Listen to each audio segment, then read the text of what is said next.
All right, man, peace. So this is going to be a Joker movie review discussion, and we are the Queen City Psychos. This is our first official video. Let me go ahead and introduce everybody on, the panel or whatever. This is your boy Tyler Robinson, aka Sir John Legion. Follow me on YouTube. Now, but the true host of the actual video is this man. Please go ahead and introduce yourself, sir. My name's Emmanuel Powell, but everyone calls me Eman. I'm just the little host for this talk about Joker. I haven't actually seen the movie yet, but I want to go from a perspective of someone that hasn't seen it and listening to other people's opinions, and then going with my own view of the movie before I see it. All right, we have two other people in the group that I'm going to introduce. Go ahead, sir. My name is Aiden Higgins. Little thing about me, I play for the school's rugby club, and if you want to follow me on Instagram, it's Aiden Higgins _, so AIDANHIGGINS _. If you want to follow me on Instagram. And rounding out the Queen City Psychos, our fourth member is. My name is Jesse Mayo. I'm a junior here. And I also play rugby, basketball, football. No, I'm just playing. I'm just playing, y'all. No. But yeah, I'm a junior here. And if you want to follow me on Instagram, it's Jesse _Mayo. Okay. And in case I didn't point out, I also am currently a student at the University of North Carolina, Charlotte, junior transfer, theater major. As the rest of us are. Yeah, we're all theater majors. All right. So what we want to do, since three of us in the room have seen Joker, one has not, but we are going to have a discussion about what we saw. I believe I saw the film last Friday. Aiden saw it. When would you see it? What day was the release? It was on a Thursday, wasn't it? It was, yeah. Okay, Thursday, I saw it that Saturday. Okay, that Saturday. And me and you saw it twice. Right, yeah, we went back and saw it. Yeah, so I'm the only one that's seen it twice. So technically, I should have the best recollection of the film. I might not. Yeah, I might not. No, definitely. It would. Okay. I think it would benefit all of us to go watch it again. But so as the avid comic book reader in the room, I was definitely excited for the Joker movie. I think, for one, the trailer that I saw, the teaser trailer was really well done. When I heard about Joaquin Phoenix being casted as Joker, I was immediately intrigued. Was there anybody here who was familiar with Joaquin Phoenix's work that, how'd you feel about him being cast beforehand? Well, I've always been a Joaquin Phoenix fan because my favorite movie of all time is Gladiator. So Joaquin Phoenix being a Gladiator, that I don't know. It's really hard for me to say that I. Okay, so this interpretation of the Joker was amazing. Yeah. Now, I wouldn't necessarily say it's my favorite Joaquin performance, but I would say it's the best Joaquin performance. Okay. Yeah. Because I just love Gladiator and everything about that movie so much. I love that movie too. And I'm not saying that Joaquin's role in there was bad in any way. It was amazing. But the amount of dedication and just raw emotion that he came out with in Joker, I'd say that's his best performance, but it wouldn't necessarily be my favorite performance of Joaquin. Okay. Now, Eman. Yeah. How familiar are you with Joaquin Phoenix, and how'd you feel about him being cast as Joker? Did you think it was good choice or bad choice? Like, but beforehand, I know you haven't seen the film, but yeah. Well, hearing from I've seen like the superhero era of movie that we're having right now. I've seen a good amount of the Marvel movies and a good amount of the DC movies.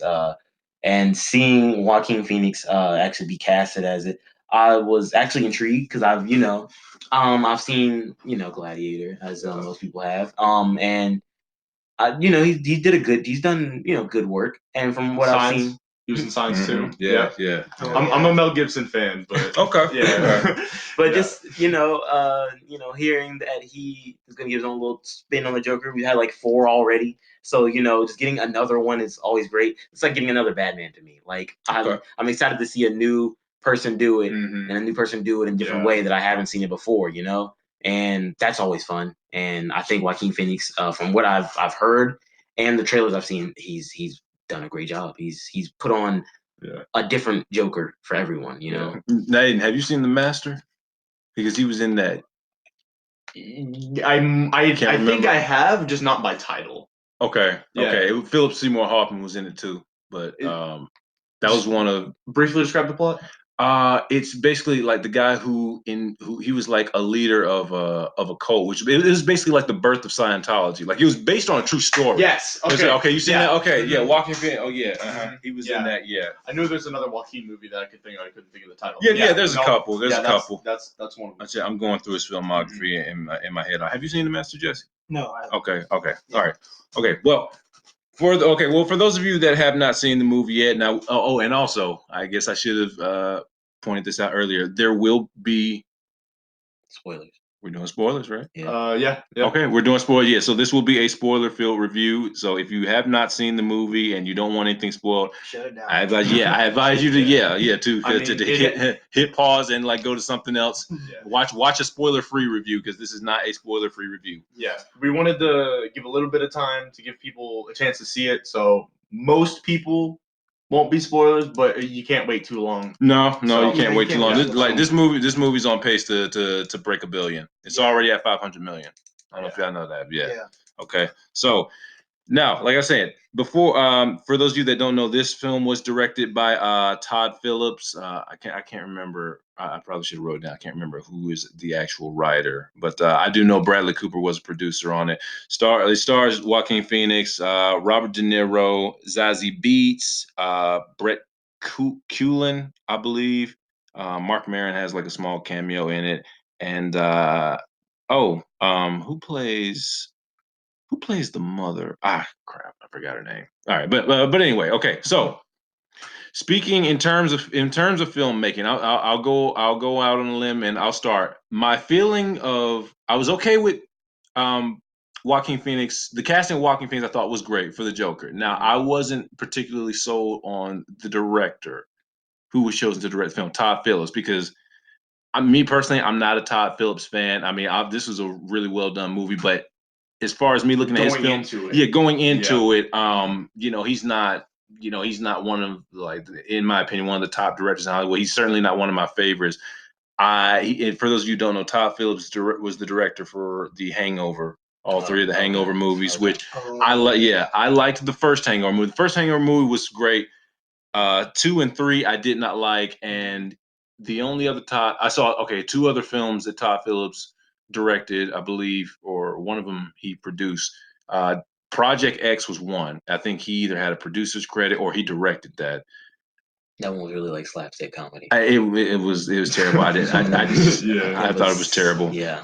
And then there's War Dogs, which was starring Jonah Hill and who else was in it? It was Jonah Hill and the dude who plays Miles Teller. Right.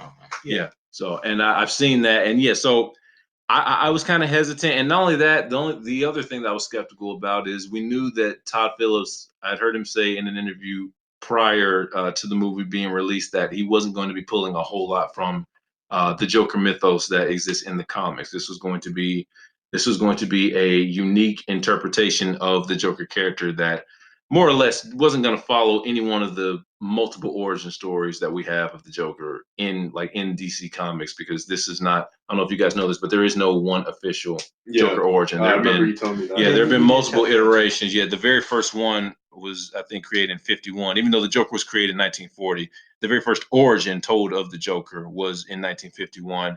And then there have been 4 or 5 retconnings of that origin since then in the history of DC Comics. But getting to the film.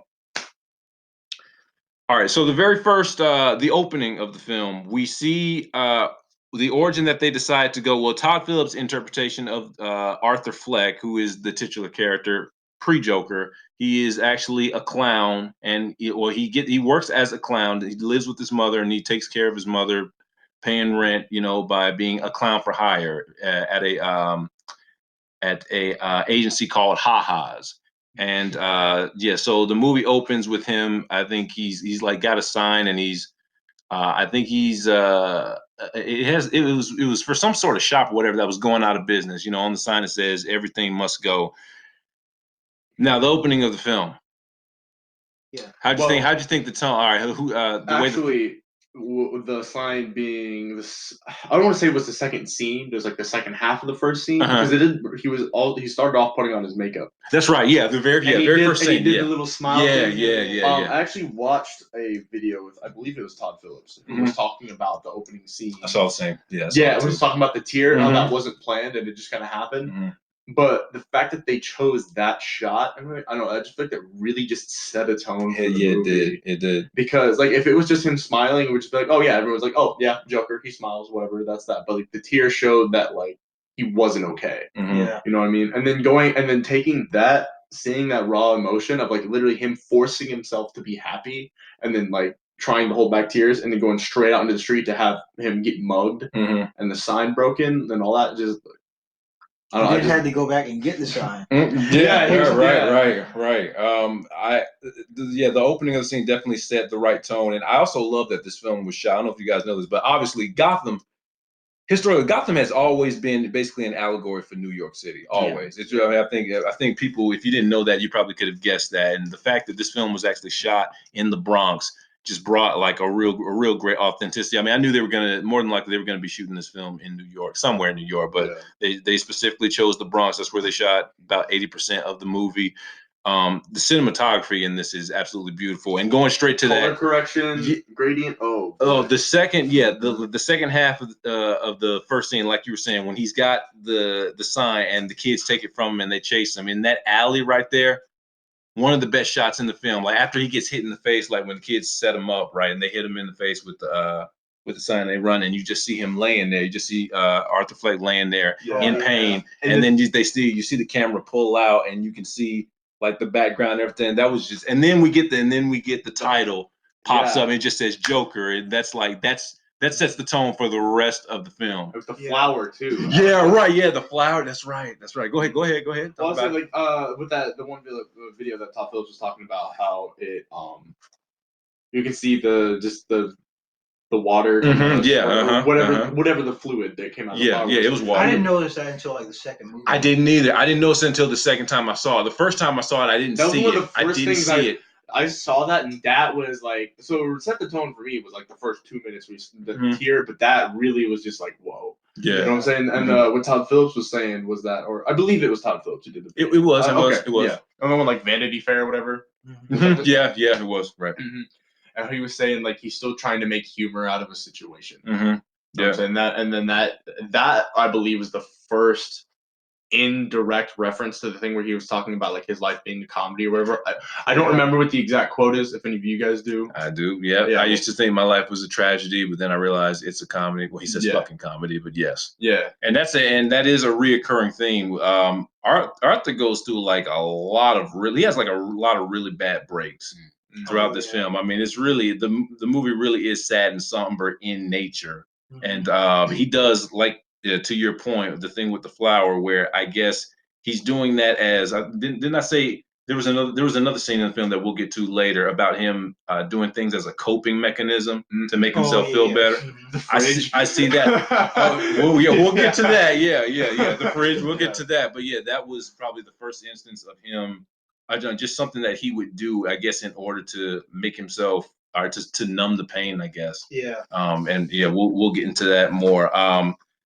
Now, another thing that stuck out to me about this film was definitely the score. The score is, I mean, it's as much a personality of the film as anything else, man. Wasn't it written before the movie? It was, yes. And they tried to fit the energy of the scene. They did. They did. Tried to fit the energy of the scene and they to the score. And they used the same type of music they used for Joker. It's the same thing they used for Inception. I don't know if you know this, but there's like a certain type of instrument that you use to get the sound that you were hearing for the music in that film. There's a certain type of instrument you use to get a certain type of sound. I can't think of it. Hans Zimmer did Inception, correct? Yes. Okay. That's right. Yes. Yeah. But they weren't using like regular instrument, like string instruments, or something like that. It was something else. That's the movie that Time came from, right? Right. Yeah. Okay. Yeah. Okay. So yeah. The music, it's so chilling and it's so well executed. There are multiple scenes in this film where, like, when Arthur actually finally commits murder, when he shoots the three boys on the subway who are like who are playing around with this girl. Can you really say that they're harassing her though? I don't know where they were. Okay, they were harassing her. Vocally, I wouldn't necessarily. Okay. Well, no, he was throwing fries at her too. So. True. Well, one yeah. of them was. One of them was. Yeah. Right. You're right. All right. But before we get to that, how did you guys feel about, because it's not a, let's go ahead and reiterate this. It's not a movie. It's called Joker, but it's not about the Joker. Like, we're not just seeing a guy play. We're not just seeing the Joker as he is in 2 hours. He becomes the Joker. Yeah. At a certain point in the film. Before then, it's basically Arthur Fleck, who's basically this guy who is on 7 different medications. You know, he's poor. He's living in this rundown apartment with his mother, who's another critical character, and we'll get to her in a minute. But yeah, he's going to see a psychiatrist, like, I think 2 or 3 times a week, and not only is he on 7 different medications, as he says in the film, he has a condition that causes him to laugh uncontrollably. Oh yeah. And he walks around with the card. Yeah. I think, now look at this. Here's the thing. None of those characteristics that they give Arthur in this film are canon. Mm-hmm. For those of you guys that don't know, like the Joker, in none of the origins of the Joker does he have an uncontrollable laugh, condition or anything like that. He actually becomes insane. There are about 3 or 4 origins in the comics where the Joker basically loses his mind due to falling into a pool of chemical waste. Yes. Okay. Of the 5 or 6 origin stories, 4 and about 3 or 4 of them, they all have the same. His fate is the same in about 3 or 4 of them. Didn't they actually like show that happening in a flashback in Suicide Squad or something? Yeah. Yes, they do. Okay, yes, yeah. they do. But that was like a Harley Quinn type thing. It wasn't actually. He was already the Joker at that point, but he has her in the same thing. Yeah. Okay. Yeah.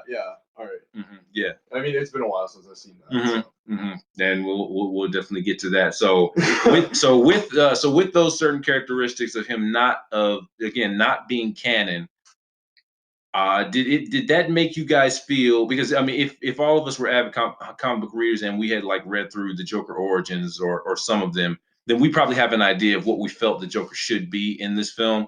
Yeah. But again, not knowing the comics, how did you feel about the character of Arthur Fleck anyway? I mean, you know, this was actually the first time I actually felt bad for the Joker in a way, kind Mm-hmm. of, because he was, especially he was dropped on his head as a kid. He was, he found out that, what was her name? That she wasn't really his mother.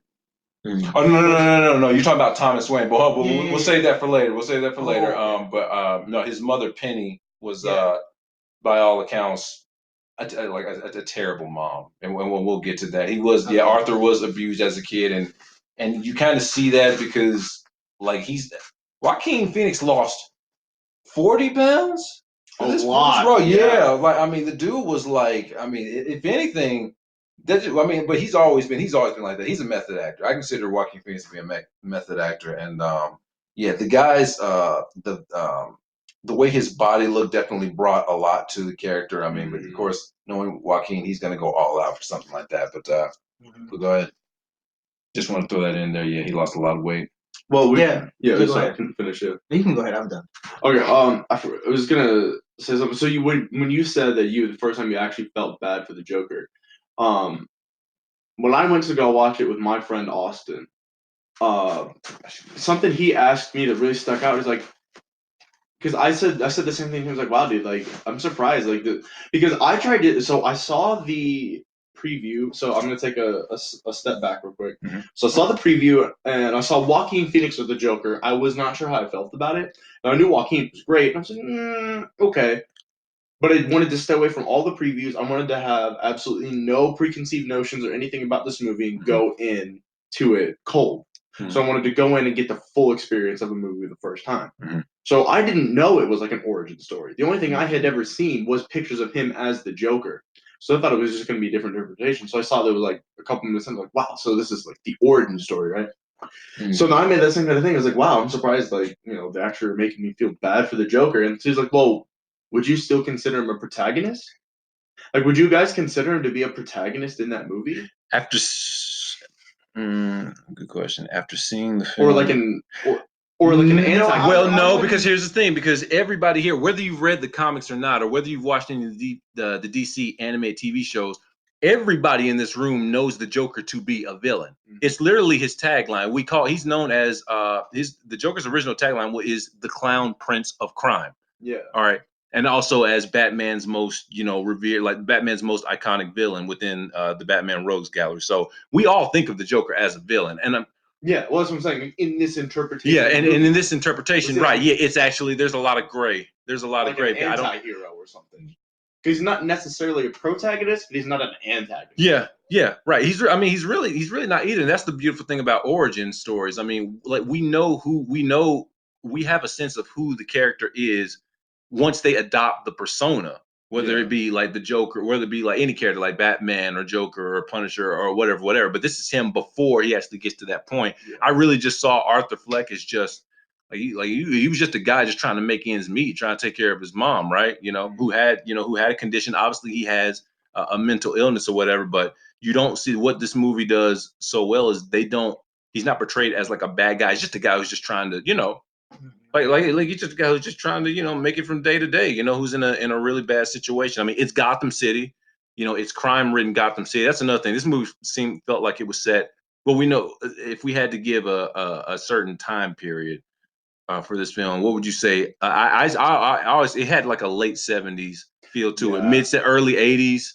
Yeah. Which is actually that's actually perfect if that was the intention, because in 1981, well, the late 70s, but particularly in 1981, New York was rated like the #1 most dangerous city in America in 1981 because the crime rate had just spiked, man.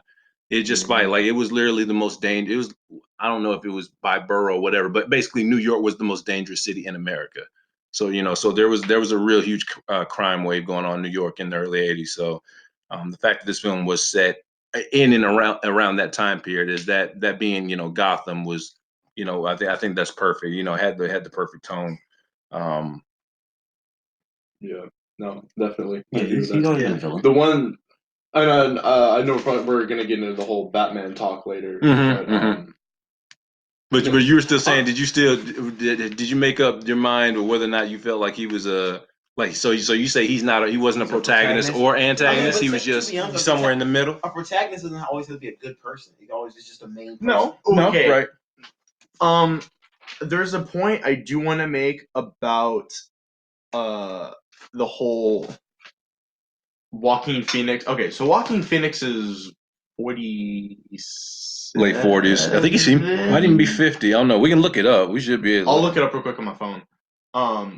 But Joaquin Phoenix being an older man, which I thought was an interesting choice because with this being an origin story, 44, yeah. Okay, so and then He looks older. Okay, so I know we want to talk about this later. I'm just gonna give a quick preview question. We can branch off or continue. We can. He's with Rooney Mara too. What, his birthday tomorrow? No. He's with Rooney Mara. Oh, I thought he said it's tomorrow. Sorry. No. I was like, It's close. It's close though. It's the 28th. Oh, It's the 28th. Okay, so it's coming up. He'll be 45. So perfect timing too. Right. But So okay. Personal theory. I might be crazy. I'm not too informed on the movie industry. Excuse me. But you're a theater major, so technically. I should be. No. I'm saying you're. So no, you can be. That defines you as crazy. Some people call you. All right, you took up theater as a major. But Robert Pattinson recently cast as new Batman. Right. I'm thinking this is a prequel to the Robert Pattinson Batman movies because Bruce Wayne is like what 10 in this movie. Yeah, but no older than 12. No older than 12. That's what I'm saying. He's a young lad, right? Young lad. A young lad, a small boy. Yeah, that's what Alfred would call him. So with Robert Pattinson being the new Batman, and this movie, I would say late 70s, right? Joaquin Phoenix is older, so by the time that Robert Pattinson's Batman is old enough to become Robert Pattinson's Batman, like to beat Batman. How old is the Joker gonna be at that point? Because he's not like enhanced or whatever, like he would be right. Stores where he fell to the chemical waste. Like he's just this insane dude. So I don't know. So let's say for the sake of argument, he's 12. Bruce Wayne is 12 in that movie. He become Batman until he's like 40. No. Well. He doesn't. In terms of this universe, in terms of this universe, yeah, I guess. Okay, I guess what you're saying, but I mean, in the comics, Batman then- doesn't actually become Batman becomes Batman at 25. Yeah, That's when he becomes Batman. So let's keep that 25. Right? Was there any mention of how old Arthur Fleck was in this movie? No, I don't think so. Okay, so if there was, I don't remember. Like, But his mom- 40, his I'd mom say was older. 40s. let's just say he's the same age as Joaquin Phoenix, so 44, right? That's how we said earlier. Okay. So if he's 44 and Bruce Wayne is 12 and he becomes Batman at 25, that's what, another 13 years. Yeah. So this man's gonna be like Well, I mean, we don't know if they're almost in his 60s. That's We right. don't know. I mean, the story didn't finish because you know how it ended. Mm-hmm. Yeah. So we don't know if, like, let's say they come out with the Joker 2. We don't know if, like, the guy that killed. I don't know if I'm getting off. You know, we might talk. Go ahead. But the guy that killed, it was another guy with the clown mask on that killed Thomas Wayne, and we don't know. And Martha, he killed his parents. Well, killed both his yeah, parents. yeah. So we don't know how, if there is, let's say, like, there's a second one. We don't know if that. You see what I'm saying? Like, that could be. I don't know. You guys hear what I'm saying? Kind of. Like, if okay, so the guy with the clown mask, he kills Thomas. He kills Thomas Wayne. He kills his wife. Yeah. And Bruce, he grows up to be 25, whatever. Okay, so we don't know how old that guy that killed his parents are. So we don't know how the story ends out, is what I'm saying. So you don't know when he's gonna turn and like when. Right, we don't know. That so could it could happen like the next day, you know, like that's what he's basically saying, like that kind of thing. No, what I'm saying is, how do we know that? Okay, how do we know that he eventually becomes Batman? Like sooner than you think. How do we know that? What's his name? How do we know that Phoenix is going to be the Joker? And let's say if there is another movie. Well, we don't know that. So that's why I think he said, in theory. Yeah, in theory, yeah. Right. He was speaking in theory. Yeah, Phoenix. Not to go off on tangent, but Phoenix basically said he doesn't really have any interest in being the Joker for more than like he's not crazy about doing a sequel. But as far as taking this Joker and putting him into the DCEU, he's not down with that. He's not doing it. So we're not getting Joaquin Phoenix. Are Joker. they planning to put Robert Pattinson's Batman into a universe like that? Or are they trying to go back to how they did with like I don't think Christian Bale's Batman? I don't know. I think it was like a standalone film. This new Batman trilogy coming up. I mean, again, this does fall on. We can talk about this because it's a Joker movie. It's DC related. Matter of fact, we don't even know if the Joker's actually going to be in the new Batman trilogy. That's why I said with Pattinson. Theory. Yeah, in theory, right? They said it. So but it's a different universe. Yeah, I know. They set it up because they killed Thomas and Martha Wayne. Is that her name? Mm-hmm. They killed Bruce's parents, right? So that obviously sets up saying, oh, Batman in the future. Right. Now, whether they're just gonna take that movie and be like, oh, that's where it is, just a standalone movie that happens to end that way, which I think that's what they did. I think that's what they're doing. Well, which very well could be. I'm just saying the fact that they just recently casted Robert Pattinson as Batman. Yeah, they're going to relate it. Now, whether he was, you're saying he might show up in the sequel, whether or not he'll show up in the sequel, or the Joker was a prequel to the Batman trilogies, the new Batman trilogy. But is it done through the same like casting group? Is it through the same like company? You know what I'm saying? No, well, it's Warner Brothers. Yeah, Warner Brothers owns DC. Okay, but so I'm saying Warner Brothers had the Joker movie, correct? Yeah. So then they're going with. They're also making the Batman trilogy? Yes, they are. Matt Reeves is directing. Okay, so that's what I'm saying. There very well could be a prequel to the Batman trilogy. That's all I'm saying. Well, they'll probably announce it like beforehand, like once the movie, before they have a release date for the Batman trilogy, because there are obviously going to be questions. Like the question that you're asking right now, it's obviously being asked. Yeah. Does this Joker standalone movie? Does it tie into the Batman trilogy, the upcoming Batman trilogy in any way? Honestly, I think if you ask me, I think DC's going to say no. I think it's pretty set in stone. Because now nothing wasn't. I read somewhere. Okay, not sure if this is true, but didn't Jonah Hill get cast as a Batman villain? He did, yeah. And he actually just yesterday he dropped out. Oh, so he's not doing. Yeah. Okay. So yeah, God, yeah. dropped out. Yeah, well, I think was it Penguin? Was it Penguin? Yeah. So no, Riddler's already been cast as Paul Dano. They announced that yesterday, and Catwoman's been cast too. That's Zoe Kravitz. Okay. And I know I don't feel like about it. that. Yeah, I don't like it either. This is actually her second time. But you gotta think that's off topic. No, go ahead. No, we're It's gonna kind of hard to find somebody for Catwoman though. No, It's kinda hard. I don't think so. What do you look for your Catwoman? Anybody after Halle Berry, I feel like. Oh my Whoa, what? I think. Yes. Are you capping? Are you You're like joking? dude? Yes. Catwoman was awful. Like it's actually named as one of the worst films of all time. It is. It's so. You thought bad. Catwoman was? I mean, I thought it was good. He probably was looking at Halle Berry. Maybe He just likes Halle. He just likes Halle Berry. Yeah. Like it doesn't matter what she There's does. no way. No, dude. That Dude, movie is dude's- so. This dude's sitting there. She watching- wasn't even named. She didn't even actually have the actual name. Her It's character's not name wasn't associated even. with that Yeah, one, no, yeah. it was something completely. They just made something up. And it was Like shitty. yeah, Catwoman's actual name is Selena Kyle. In the Halle Berry Catwoman movie, she wasn't even Selena Kyle. She was Patience. Her name was Patience Phillips or something, which is completely unrelated to the comics. You know, that was Jesse's in a. Jesse's the type of dude to sit there, watch the room, and be like, "I did not hit her. I did not." Oh, film gold. Great movie, Yeah. dude. Yeah, that movie. Yeah. Well, okay. Tommy Well, Wiseau's. in his defense. How old are you? How old are you, Jesse? Okay. Oh well. Okay. No. So I can't use that excuse because I was like, if you were still like 17 or 18, I could maybe cut you some slack because the movie came out Catwoman, when you man. were. I like- totally agree. And I'm 18. Oh, okay. Well- Yeah. No. That was Catwoman. That's a terrible reference, man. No, you it's watch not. it? It's not I hard. was just All right, if saying- you want to see a good interpretation of Catwoman, it's either Michelle Pfeiffer in Tim Burton's Batman. I think that's Batman. Was that 89? Yeah, it was 89, right? I think That wasn't it? was the one with Penguin. No, not Penguin. So 92. Yeah.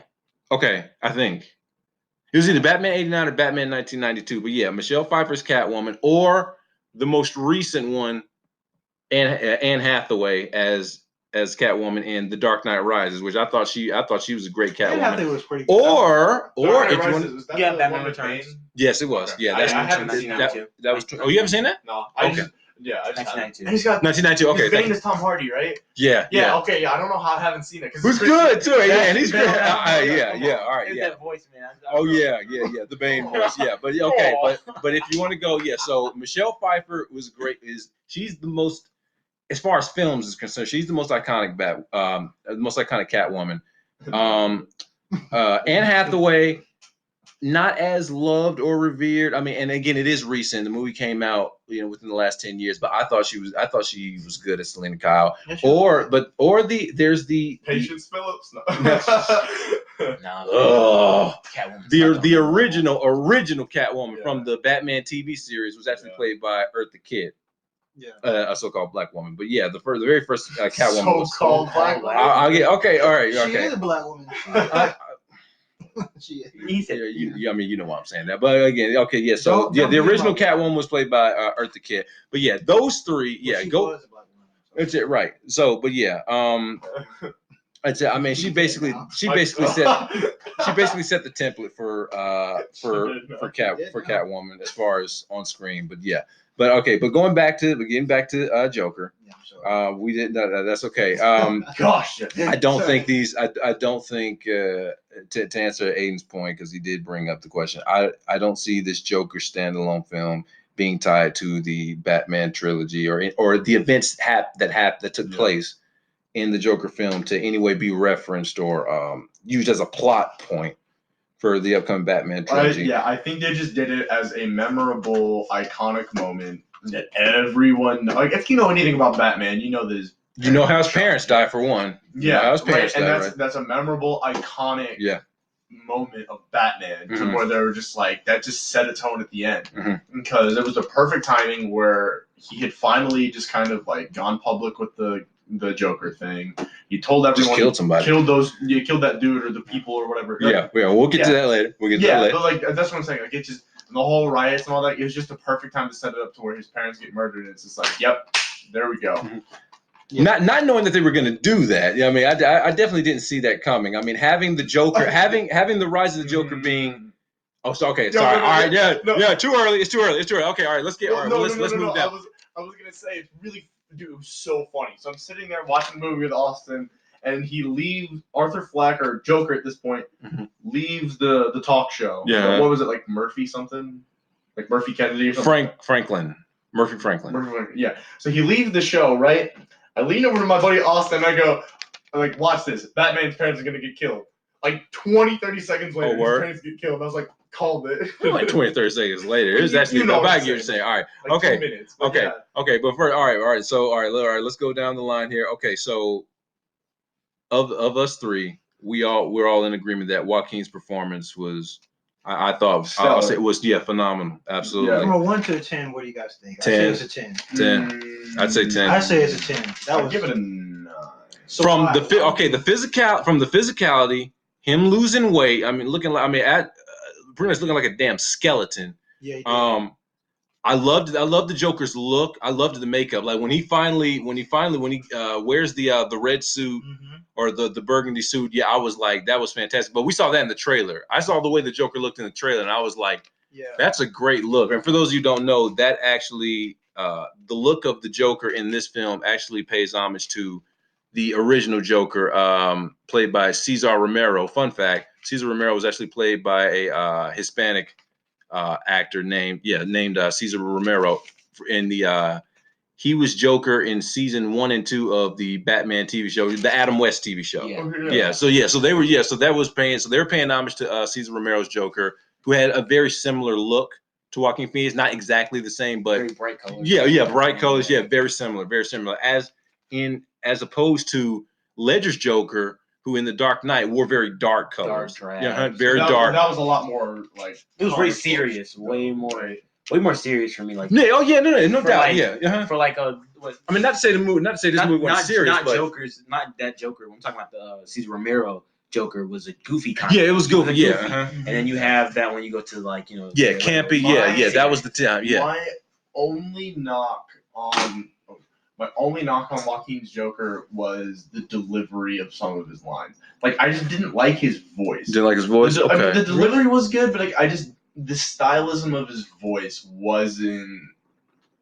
It almost sounded like he was using his own voice. Like I've heard Joaquin speak. I've heard Joaquin talk. I don't know if it didn't seem like he altered his voice all that much. Well, like, you've heard him speak, right? Have you heard him talk? Because Arthur Fleck is still don't want to say normal dude, but he's still a dude. Okay. Like, he's not like some superhuman villain. No, absolutely not. Another interpretation. Like, he's still a normal guy. Yeah, just like a mental issue. Right. So it would stand to reason that he uses a normal voice, but it's like, I just feel like just the way he delivered some lines and just the way his voice, like, it just kind of.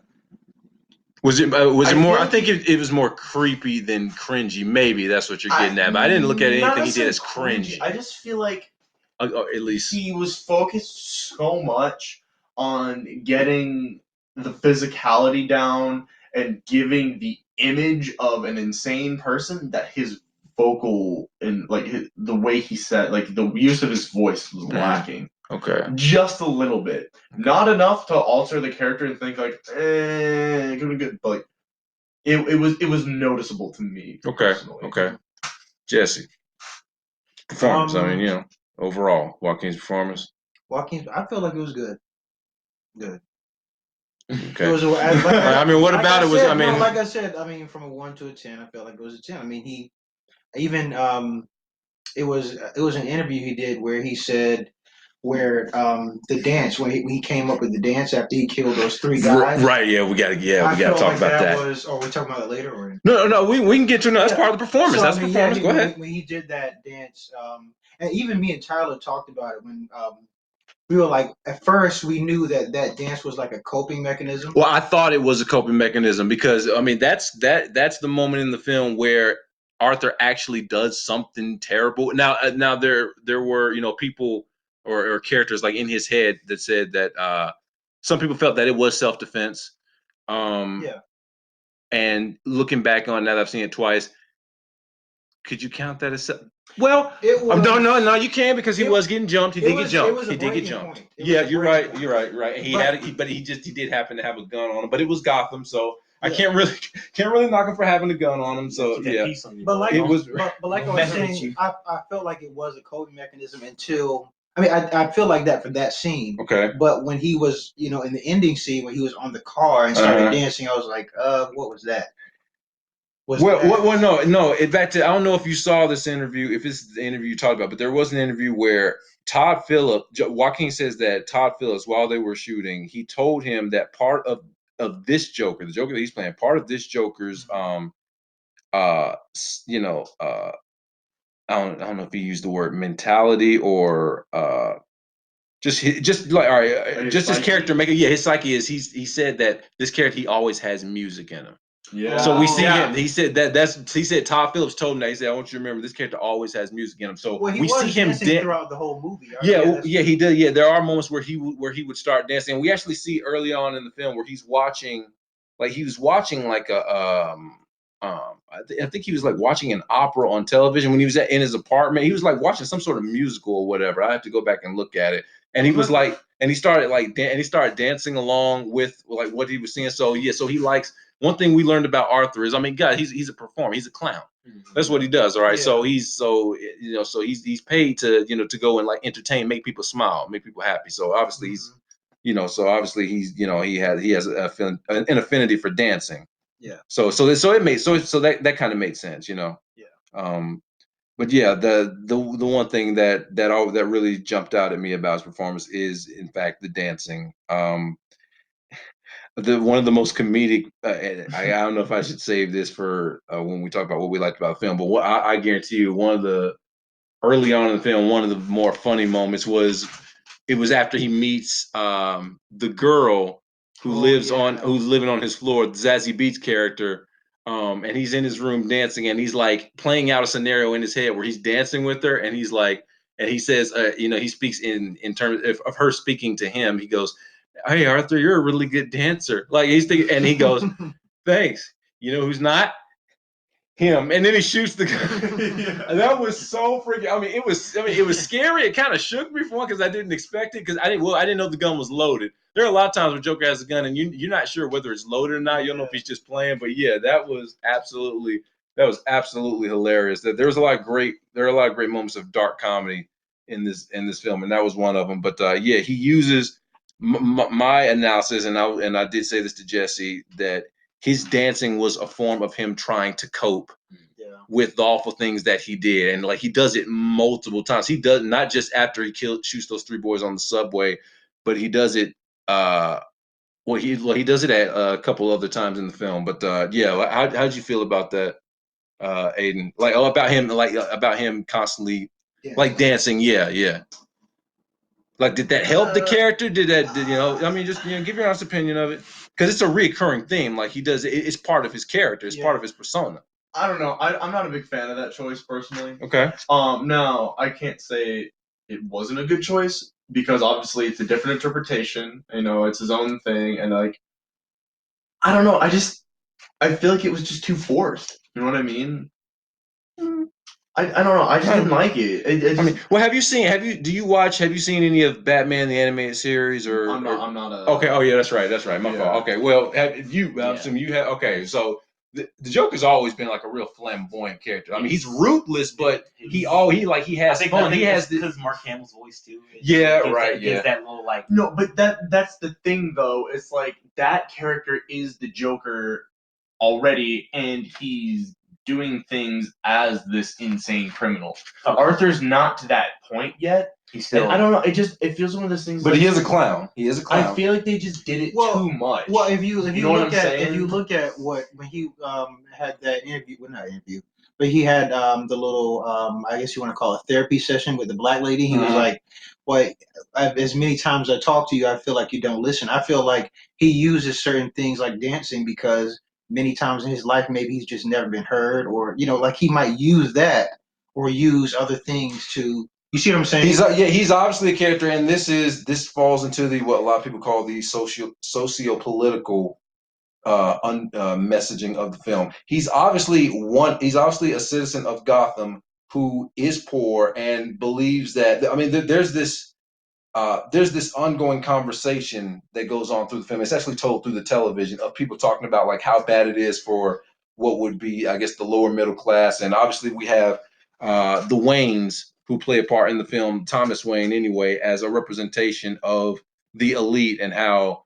they're not paying attention to any of us little people. And and a lot of people gravitate towards, like, once Arthur becomes Joker, a lot of people are gravitate towards that character. So that's definitely in the film. And so in a way, he is, a lot of people see, I've watched a lot of different reviews, but a lot of people see him as a representation of that that part of the population of Gotham who is basically not being heard, right? Because he loses, because Arthur loses, like his medication gets like cut off, like he loses the ability to get his meds, and I think the institution, the psychiatric institution that he's a part of, gets shut down. So a lot of people who suffer from the same things that Arthur's suffering from, whether it be mental illness or physical ailments, or or they're handicapped or whatever. Like there aren't enough resources to go around in Gotham at this point, apparently. So there's obviously a problem with the city in that respect. So he's definitely someone who's struggling to not only stay make ends meet, but also to get the help that he needs. So he doesn't to keep from going insane. Like I said, that's why I feel like he was dancing, because he no more medication, no one was listening to him. He felt like he wasn't being heard, so he felt like he had to use something to stay sane. No, and I get that, but I feel like it's like, to your point about him staying sane, I feel like the fact that he's dancing shows the fact that he is insane. Because I don't know. I'm not saying it was a bad choice. It's just personally, like, I wouldn't have made that. I wouldn't have made him a dancer. I would have made him do something else. But then again, it's a unique vision for the Joker and it's something different. I'm just saying personally. But well, let me ask you this: if you're a clown, if you're getting paid to be a clown, and that's like your day job or your career or whatever, aren't you? I mean, and you're, wouldn't that be part of the act for you to dance?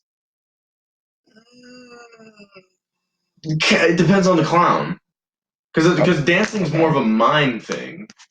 You know what I'm saying? Well, yeah. I mean, but that's what clowns do. They mime and they. Well, yeah, I know, but I'm saying, like, I just feel like, okay, well, hear me out though. What if his outlet was doing magic tricks or something?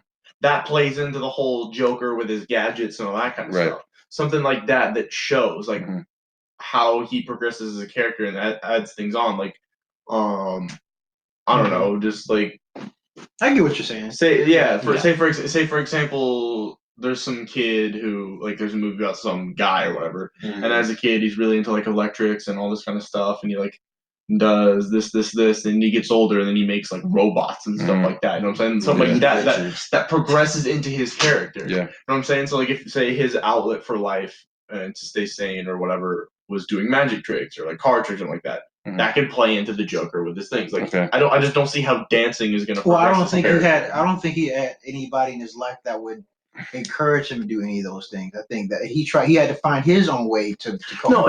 His mother, because she said that he was put. He says in the film, one of the things that his mother told him was that she told him when he was a kid is that he was put. She told him that he was put on this earth to make people smile. And so going into, I guess, being a clown and going to, which is, being a clown, it's like it is a form of theater. And, people perform to, make other people feel happy, whether that be through dance or magic tricks, a musician, or as he ends up doing, he ends up going into pursuing a career in stand-up comedy, which actually is one of the things from the film that is canon to the comics. So, yeah. So to say that, a lot of that ties back to his mother, his philosophy on life anyway. My main thing is, I don't feel like the dancing progresses him as a character. Okay. That's my main thing. All right. Well, I mean, I understand what you're saying. Yeah. But if you think about it too, he lost his job. True. So he lost his job.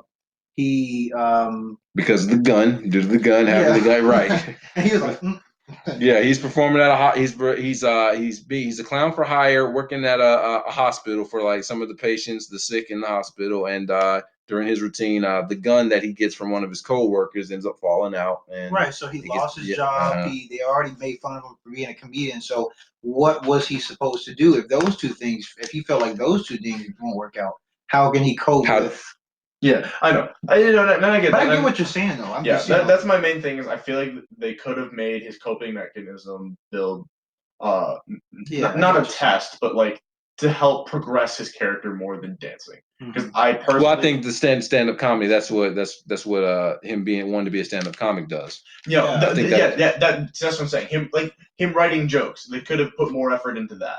Okay. You know what I'm saying? That's my thing. Like, I just don't feel like the dancing progressed him as a character. I just feel like it was forced into the movie. Oh, okay. Now, on certain occasions, I get it. It would make sense. Like, when he finally breaks and puts on the makeup, or starts dancing down the stairs from the concert. I get that. That's perfect. Like, I don't think I would change that. Okay. I'm just saying, in general, I feel like they did it too much, and it was too big of a point. Like, at this point, it's literally a meme now. Like, there's literally internet. Well, the movie can't help that. I mean, I don't think, or maybe it could, but I get what you're saying. Like, that's the culture we're in. It just, Yeah, I get what you're saying. yeah. Okay. I mean, it added to the whole uncomfort of the movie that you get, because the whole thing is uncomfortable. Like, I don't care who you are. But it's just, I don't know. I just feel like there could have been a better choice there than dancing. Okay. That's all. All right. Now, before we move on to the next one, let's get an opinion about is this an Oscar-worthy performance? Yes. Absolutely. I say yes. Is that a question, bro? You haven't seen it yet, but yeah, I mean, you probably, if I was a betting man, I bet you probably think, this guy at least deserves at least a nomination, right? Okay. No, at least a nomination. He won't. Yeah, no, but the Academy is, and they. I know. That's what I'm gonna. Yeah, that's what I'm saying. He's gonna get nominated, but like, I doubt he's gonna win just because of the Academy. Right. And I don't know. I know this isn't a talking point, but I don't know if you guys want to cover the actual controversy that surrounded this movie about. I don't. We don't have to. We don't have to do it. We don't have to. I think we should. I think we can talk about that. Well, I don't know. I don't read into politics enough to have a standpoint. Okay. They were saying that. Well, no. Just let him quickly explain it. Okay, so when you didn't see The Dark Knight Rises, but when during the week the movie premiered, will release to theaters, at one of the opening night premieres, a guy showed up with two handguns, and he was supposedly or allegedly dressed as the Joker, but he really wasn't the Joker. He just basically he painted his face. He dyed his hair. He painted his hair orange, which the Joker's hair isn't orange. And I think he had like purple eyeshadow or something like that. But apparently, it's said that he was like dressed or trying to be like the Joker or whatever. Did he do anything? Yeah, he shut the place up. Oh. Yeah. You didn't hear about this story? You don't remember this? It happened in Boulder, Colorado, or somewhere at a movie theater in Colorado. Oh, that's dude. What that was. Yes. Okay, I just heard about a theater shooting. I didn't know that was that. That's the one. Yep. Oh, yeah. so this? Yeah, I was like, this was during the Joker, or no. Yeah, this is during the Dark Knight. Okay. No, this happened at a theater that was showing the weekend that the Dark Knight Rises released. It was the week of that movie.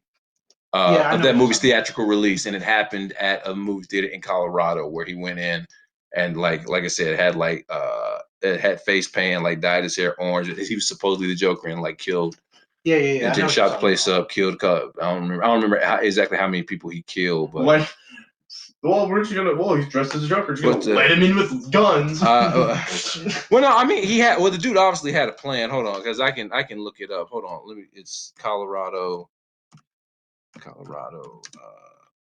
shooting 2012. Here we go.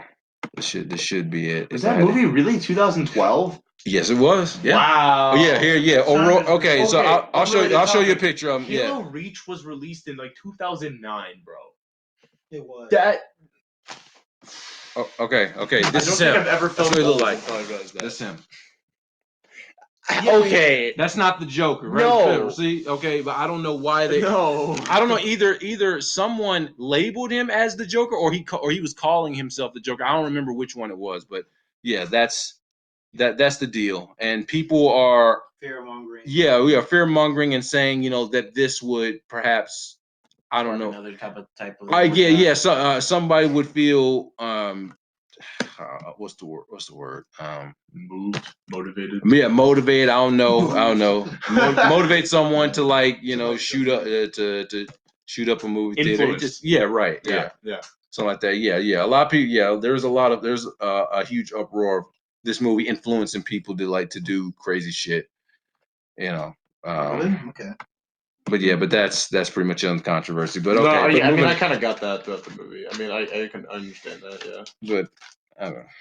I didn't at all. But anyway, I didn't. moving Well, no, on. I'm just like I can see why people might think that, and I don't agree. But Okay. then again, like I don't have that kind of mindset about things, so it's not like I can't really like think like that. Okay. Yeah, So I know you but can't. I you would- can't live your life in fear. You can't. No. Well, I yeah, agree. that's what I'm saying. Like I like fathoming those kinds of things isn't something that I Yeah. do. Yeah. So like I'm not just gonna go like I'm not a violent person. I mean, on the rugby pitch is different. Yeah, But like in general, like I like to think I'm a nice guy. Like I care about people, right? You know, like, you know. You're not gonna walk to a movie theater and shoot up the place. Yeah, like okay. I'm a part of a campus ministry. Like, Exactly. you know what I'm saying? Like I'm not a violent person, All right. so like I I'm sorry. don't think of those things. Right. You know what right. I mean? No, this So- dude clearly had like a mental illness. He was Yeah. clearly had a mental illness, and I'm Yeah. saying that's all it is. And I guess that's what they were worried about. I guess. So there were a lot of conversations going on about that. In the days and weeks leading up to the release of this film, but it didn't really matter because the movie still got released and it still kicked ass at the box office. Yep. But going on, all right. So And it will win an Oscar. no, I don't know, man. We're talking about far left Hollywood, but Yeah. whatever. Which is weird because it's. All right, I'll get into it later. But all right. So things we like the most about the movie, we'll just go through. All right, real quick because we got a couple more points that we got to get through. But I guess this falls into. Or should we just do favorite moment? Should we just do favorite moment? Sure, we can do Okay, that. favorite moment. Okay, all right. Favorite moment of the entire film for you. Okay, well, hold on before he goes. Are we? Or should we do classifying- cons first? What do you think? I think we've already kind of like touched on those. Oh, we just on cons? I feel like we. Well, I didn't get mine. Oh well, okay, well, continue. Go. Okay. Do Well, it. real quick. All right, I kind of went through all the things that I think I kind of went through things I like. What I didn't like, or what I, yeah. Okay, so two things I didn't like. I didn't like the fact that the Joker is basically. Are we? We got to get out of here. Yeah, no. Okay. Go. Yeah. All right. I didn't like the fact that they. I was okay with the Bruce Wayne tie-ins. Okay. Yeah. I was okay with that. I was okay. I mean, at first I thought, why does Bruce Wayne need to make an appearance in the Joker film, or why are the Waynes even involved? How they did it, I get it. It's okay. Mm-hmm. But what I didn't like the fact that they sort of implied that I didn't like the fact that they made Thomas Wayne, Bruce Wayne's father, a plot point. And by plot point, I mean the fact that his mother was trying to convince him or lied to him, saying that Thomas Wayne was his father. Yeah. I didn't like the fact that, because that is absolutely not canon. The Joker, they're trying to imply that perhaps, or in this universe, the Joker and Bruce Wayne are really have the same father, and so that's why they're the Joker and Batman are basically tied together like yin and yang. I didn't like that. I don't like that. No, the Joker is like how the Joker meet in The Dark Knight is completely fine. It's just they're just two entities that eventually they're in the same city and they just clash. Okay. Mhm. Yeah. Okay. Batman's out to like stop crime, and he's out to stop crime, and the Joker's out there to create crime. Eventually they're gonna meet. That's fine. I don't need the fact that them being related by blood is the reason why they have so much history together, or that's what brings them together. No. So yeah, but it obviously, and spoiler again. This is spoilers. We find out that there's actually two ways to look at it. Supposedly, Arthur Fleck's mother, Penny Fleck, she worked for the Waynes, and she told Thomas Wayne. I can't remember what she did. She wasn't a nanny, was she? She was like a maid. Was it a maid? Okay, Yeah. she was a maid. Okay, yeah. Okay, so a Something maid. like Yeah. that. All right, Yeah. yeah, something like that. Yeah, and she tells Thomas Wayne that she adopted a child. She adopted Arthur. Yeah, Arthur was adopted. Now Arthur didn't know he was adopted until Thomas Wayne told him. Up until that point, but yeah, and what happens is Arthur eventually meets Thomas Wayne. He goes looking for him because he's under the belief that his mother's told him that Thomas Wayne is his father. So he obviously goes to try and meet his father and try to meet Thomas Wayne and tell him, hey, like, I'm your dad. And obviously Thomas Wayne denies it and informs him that his mother is crazy, to the disbelief of Arthur Fleck. He obviously doesn't believe that.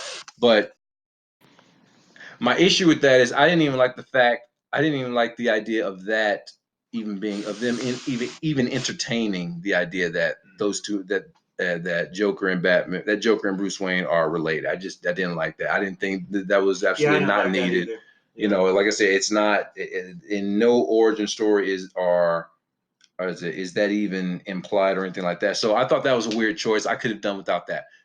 Second thing I didn't like, my only other criticism of the film is, well, I won't say I didn't like it, but it does open up somewhat of a plot hole.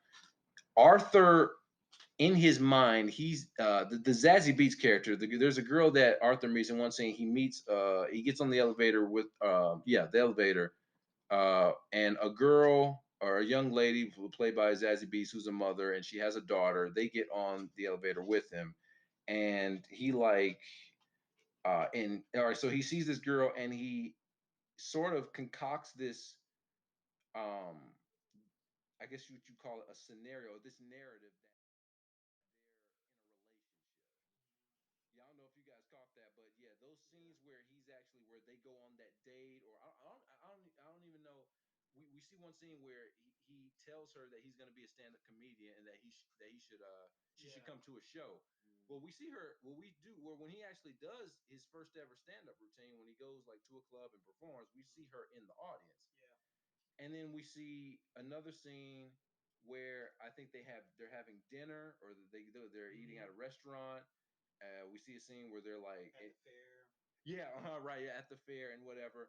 Okay, and then that film kind of I'm sorry, that relationship sort of comes full circle where you finally get what that little plot point was all about when Arthur goes back to her apartment and she's like, and she doesn't know why he's there. He basically like walks in unannounced. Like, you could say he broke in, but the door was open. He's there, and she's like, "What are you doing?" And she doesn't even recognize him. She goes, "Oh, wait a minute, you're Arthur. You're the guy from like down the hall." As if like she's only ever met. That's only like the second time she's ever met him. Yeah. So obviously all those scenes that we saw with him, and I can't remember Zazie Beetz, the name of her character. I don't know if she ever says her name, but all that was in his head.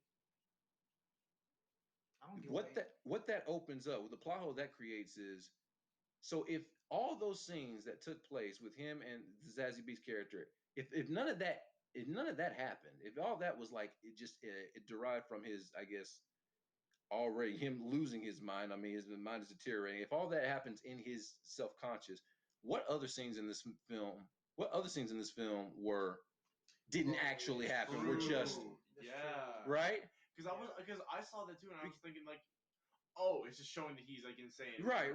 But now that you point that, that's actually true. I never even thought about it like that. That's my only other criticism of this film, because now you fall into the realm of what do you call it? There's a term for it. I think like a false narrative or false storyteller. No. I'm talking about in terms of filmmaking. If there are scenes in the film that technically don't actually happen, how do I know which scenes actually happen? What in the film actually happened, and what others were just things that he imagined? Yeah. Oh yeah. So what am I? So what are the parts of this film that I'm supposed to believe, and what parts of the film am I supposed to believe are just shit that he was just thinking, that he just made up in his head? That's true. I'm not saying other than those scenes with him and Zazie Beetz, I'm not saying there are other scenes in the film that I know for a fact didn't actually happen or that he just happened in his head, but it opens up that can of worms though. Mm-hmm. You feel me? Right. So that was my only other problem with the film. So those are my two cons. Other than that, I pretty much loved everything else in it. Yeah. Okay. So all right. So now we're gonna go to the favorite moment, your favorite moment of the film. There's another. Well, there's the only other talking point where we'll discuss specific moment is the moment where we think Arthur Fleck made his transition and basically embraced the persona of Joker. But for now, favorite moment of the film. My favorite moment of the film, Mm-hmm. I would say the scene where he kills the dude with the scissors. I was gonna say the same thing. Okay. All right. So y'all have the same. All right. Okay. Y'all go ahead. So it's not because that scene there, not because I enjoyed watching it the most. Yes, you did. No, okay. If we're going by the scene I enjoyed watching the This most, is called the Psycho Show for a reason. I don't know. That's kind of hard, but yeah, shut it, Izzy. But like, it showed the master class of filmmaking that this movie had. Phillips Yeah. directed the shit out of this film, man. Yeah. I got Okay. to give it to him. Other than those two things, I had a It's- problem with. Okay, super raw scene of violence. He just murders this dude with a pair of scissors, right? Mhm. Yeah. Like stabs him in the eye and the neck and everything, right? Mhm. And it still finds a way to bring in comedy and make the theater laugh. The Yeah. midget. That's yeah. what I'm saying. Like, I could not stop laughing. so at it's got the little person, right? Mhm. And he's like, "Hey, Arthur, can you help me out here?" I think his name is Morty. Marty. Marty. Marty. Yeah. That's right, Marty. Yeah. Wow. Okay, like, Yeah. oh, okay. I saw this meme, right? And it was like, name a better duo. Oh wait, it shows Marty and then the door lock. Yeah, but yeah, like that. There, just that was the scene that it was just like, wow, I was gonna say the same that's just a thing. masterclass, just directorial choice. Yeah. Like yeah, that, yeah. like the fact that you can have such an uncomfortable, raw, like brutal. Yeah. edgy Right. Yeah. movie Yeah. to literally have seconds after someone is just brutally murdered, Mhm. Yeah. like stabbed in the neck, the eye with scissors, face smashed into a wall, Mhm. right? To literally seconds after making the theater laugh audibly. It's genius. Well, you have to remember, That's like, do you understand how hard that is to I know do? it's genius. You have to remember, really is too- genius. That was great. Yeah, go ahead. What you Yeah. saying? you have to remember too. That was the guy that lied on him, right? He gave him the gun. Mhm. Yeah. Yeah. So he had a reason for killing him. Mm-hmm. But yeah. Or at least whooping his ass, but you just didn't know he yeah, was yeah, gonna. yeah. Like it wouldn't have made. I wouldn't have. I wouldn't have cast aspersions on Arthur if he had just punched him or like knocked him out or beat him up real bad. But to kill him in that way, it was like wow. And Well, okay, another thing we have to think about the Joker too is he only harmed people that he saw wronged him. Right. Okay. Yes. No, I Yeah, agree. Directly. I agree Directly. Because in the movie, okay, so with at the beginning of the He never movie, did anything to Bruce with Wayne. Like, but go ahead. the uncontrollable laugh thing that he had, I don't know what that's a real condition. Yeah, Like, I know. Yeah. I don't remember what it's called, but that caused those people on the train that he ended up shooting Mhm. to jump him, You're right? Uh-huh. Okay, That's right. so that's why he killed them, because they jumped him. Mhm. Now, he killed De Niro's character Mhm. because he felt like he wronged him by making fun of him and making fun of other The people. video, yeah. Right? Uh-huh. Okay, so he felt wronged. He killed the dude who gave him the gun Mhm. because that allowed him to get fired, right? But he told, I believe his name is Marty. I'm not 100% You're told on forgetting that. one more person. You're forgetting someone else. I don't know if you meant to, or were you about to say it? Which one? Who the Joker kills? He kills someone else. There's one more person he kills. Who else does he kill? Trying to think. For like 2 weeks since he did. I know the answer. Let's say it. Or do you want him to get? You want him to guess? I I mean, don't know how you don't. You're literally blanking on it. You're blanking. Yeah, who's the other person? the imaginary girlfriend. No, really. He killed her Fellas. too. His mother. Oh, right. I was like, who else did he kill? Well, okay, I forgot about that. Okay, yeah. Oh, anyway, so his mother wronged him too. All right, yeah. But what did his imaginary girlfriend do to him though? That's what. Nothing. He didn't touch her. He didn't kill her. I said him. He her. did. No, he No. didn't. No, he didn't. He didn't kill her. No. He didn't kill her. No. Boy. No. No. Okay. What did she ever do? I'm pretty sure he killed her. No, Jesse. Okay. Silent. Jesse, just stop. Stop. He didn't. But that's the thing. So with I saw Marty, it he's like, twice. "Oh, I'm not gonna hurt you, Marty. Like, you can leave." Like that. Okay. If Because he was the only wrong him. right. That's what I'm saying. So that sets up an amazing character for Joker. Mhm. Because imagine, okay, Make him if you take sympathetic someone that way. if You you know. take someone for like Heath Ledger's Joker, like Mhm. that interpretation, so he literally had like 2 boats or whatever, a train, I Right. can't remember, it's been a couple years since I've seen it, Yeah. and the buttons. Not Mhm. it had a 50-50 shot of blowing it up or saving people, Had right? prisoners. Had prisoners of Basically had convicts, people who were in prison, and then had just citizens of Gotham on the other boat. Prisoners on one boat and citizens of Gotham on the other boat, and like had a detonator on both to say, okay, who blows up who? Yeah, exactly. Something like that. Like, he doesn't care who he hurts. Right. This Joker, oh boy, I honestly think that would be a more dangerous Joker than someone who doesn't care who he hurts. Because this man has, because think about it, he has such More an dangerous? agenda for one person, or at least more vicious. Because if he has an agenda for one person, that's another dynamic. You know what I'm saying? Like that's a very. But I think Ledger would have acted in that same way. If someone had wronged him, he would have killed him. No doubt, he would have gone. No, but I'm saying that's him. the only person that Uh-huh. Joaquin's Joker does. Right. Yeah, the you're only right. people he harmed are people that he believed harmed him. Good Well, point. he killed that lady in the inn in the jail scene.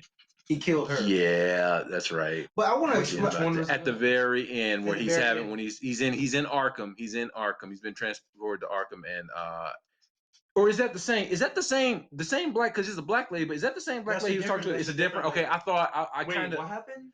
At the very end of the film, where is Joker? He's in Arkham, and he's talking to a psychiatrist. He's talking to a lady. When he walks out, you can see when he walks out of that room, when he leaves, like after he says, "I was just thinking a funny joke," and she's like, "Can you tell me the joke?" He's like, "You wouldn't get it." Yeah, and then he starts singing, "That's Life." But when he walks out and he closes the door and he's walking down the hallway, you see blood. Yeah, you see blood on the bottom of his shoes. I didn't pick up on that. Yeah, I know, and I didn't pick up on it. That's why I go see movies twice. That's why, because I know I missed something the very first time. He walks out and you see blood. You see him leaving. You see his footprints. You see the bottom of his shoes are red. I just didn't make that connection. He killed that lady. He killed that lady. And then like when he gets further down the hallway, like he goes into the dance or whatever, and then you start seeing somebody chasing him. I guess because they realize that he had just killed somebody. But yeah. Yeah, that makes sense. But I wanted to kind of explain myself because But at that point he had snapped. Yes, he did. That's what I'm saying. It's different. Okay, but I wanted to explain myself. That was more of a Heath Ledger type kill, or maybe he had something against that lady. I don't know. We don't know how long he had been at Arkham. We don't know. We don't know. But go ahead. Yeah, but I wanted to explain myself too as to why I thought he killed when he went into that lady's house. Because remember when he walked in there and then he turned around, he pointed like his fingers to his head, and then a scene later you hear the police coming, but he's laughing like hysterically, and then you see the police like you guys get what I'm saying? Like after that you hear the police sirens. So in my mind I'm thinking once he did that, and then she covered her mouth like he was going to do something to her, and then a scene later, that's when you hear the police behind him. But like where is he when you hear the police siren? He was like in it was like I think it was in his living room. But you see the police lights behind. It was like a window. But that's what maybe I was like, did he kill her? Okay. That's what I was thinking. Maybe. But I could be wrong, No, I don't think he killed her. Like I said, I think all the majority of those scenes were just a figment of his imagination. So, I mean, we're basically left to assume that he only saw her, interacted with her one time. Yeah. Well, I mean, the time when they got on the elevator together, and the time when he walks into her room. I guess, like I said, it's now you open up the can of worms of being of being a false narrator. So at this point, when it comes to Zaxby's character, I don't know what to believe. Yeah. But I found out after watching other reviews that whole little story arc was a figment of his imagination. But okay, so okay, my favorite moment. Damn. I'm gonna have to say it was. Okay. My favorite moment is, I know you're not gonna like this, but it is the part when he's dancing. It's right after. That is a seminal moment, but it's right after he kills the guy who gives him the gun, and we're blanking on his name. But after that, okay, so after Marty and the kid that he stabs, the one who gave him the gun, leaves, the very next scene, what does he do? He walks out of his apartment. He's got the Joker face painted. Down the stairs. He's coming down the stairs, and they got what music were they playing? Y'all know, I know we hear this. You hear it all the time at football games. Where it's like dun dun dun. That's was that not perfect? That not perfect? That was like the perfect musical choice because he was like And I think this was after. It's I know This it's is called. after- It's like the something 3000. I know, yeah. Like the Packers play it. I think the Packers played every time like they score a touchdown. But yeah, they played that, and this was after he had already gotten the call to be on the Murphy Frank Murphy, whatever. Yeah, I keep thinking it's Murray. Maury. I think it's Murray. Yeah, there you go, Yeah. Murray. Yeah, the Murray Franklin show. So he's already gotten the call. He's going to. I think he at that point in that scene he was on his way to the show. Mhm. But he's got the suit on. He's got the Joker face paint on, and he's like, he's feeling stuff. He's like, I think that ties into our next talking point. But yeah, seeing him going down the steps, and we saw like bits and pieces of it. We saw a part of that in the trailer. Yeah, so the music's going. He's like he's obviously in a good mood, right? Right. But yeah, I think that was probably my favorite moment. I was like, that's Joker to me. That's Joker. I mean, there are multiple moments in this film where, as someone who's I've seen I've read a couple of comics, a couple of Batman comics involving Joker, but my knowledge of the character really stems from the DC animated TV shows like Batman Beyond, Batman the Animated Series, and Justice League, and the DC animated movies. But when I saw that, I was like, I'm just saying, there are a couple of moments in the film that I saw that there are a couple of moments in the film where I go, that's the Joker to me. Like that's Joker, and that was one of them. So I'd say that was my favorite moment. I won't say favorite scene, but okay. So, but now let's get to all right. So next topic is, or next question, the moment for you where you believe the Joker finally made the transition, where Arthur Fleck just basically disappears and Arthur Fleck is now the Joker. What was the seminal moment in the film where you felt it was like, okay, like Arthur's gone. Arthur Fleck is dead. That guy who was just trying to make ends meet as a clown, with a laugh condition, just trying to take care of his Dancing on mom. the stairs, probably. I feel like it was when he asked the guy, "Can you introduce me as Joker?" That's when he. I feel like that's when he decided to go public with it. Right. Yeah. I think when he decided after he. Well, that's killed, interesting. Hold on. No, keep going. But I'm gonna think about that. Because when he killed the dude, that was the same day that he had the interview, right? Or no. The day before. The day before. Yeah. So right. Or no. Wait a minute. Hold on. Because the riots were the same day, right? And then they asked him about the riot. Yeah. Okay. Because it was the same day. You're right. Same day. I guess that was the morning. That must have been the morning when he killed him, and then no. Arthur Fleck was dead as soon as Marty left the room. Because he was like, Marty, like, I'm not gonna. He left it, and then after Marty was gone, he's got the only thing that's around him is that person that he just killed. Mm-hmm. It doesn't even. How did he get rid of him? Yeah, I think he just left him there, didn't he? Oh God, that's I don't sick. know. That's dope, but that's sick. But I don't know. We don't know. We don't know what he did with the body. We don't know. The next time we see him, he leaves the house, running down the stairs with the Joker thing on. Yeah. Running from the cops. Once he gets done running, that's right. Yeah. He goes to the interview. He's like, "Oh, can you introduce me as Joker?" As soon as Marty left the room, I said he snaps. I'm with. I feel like that's. Well, I'm with you on that. Well, that scene and another one that happens later. He didn't quite snap when he killed the guy, but as soon as Marty left the room, I feel like we don't see it on screen. I don't think we see the moment Joker snaps on screen. Because it's between the time we see him, which is when we see Marty leave the room and when he starts dancing down the stairs as Joker.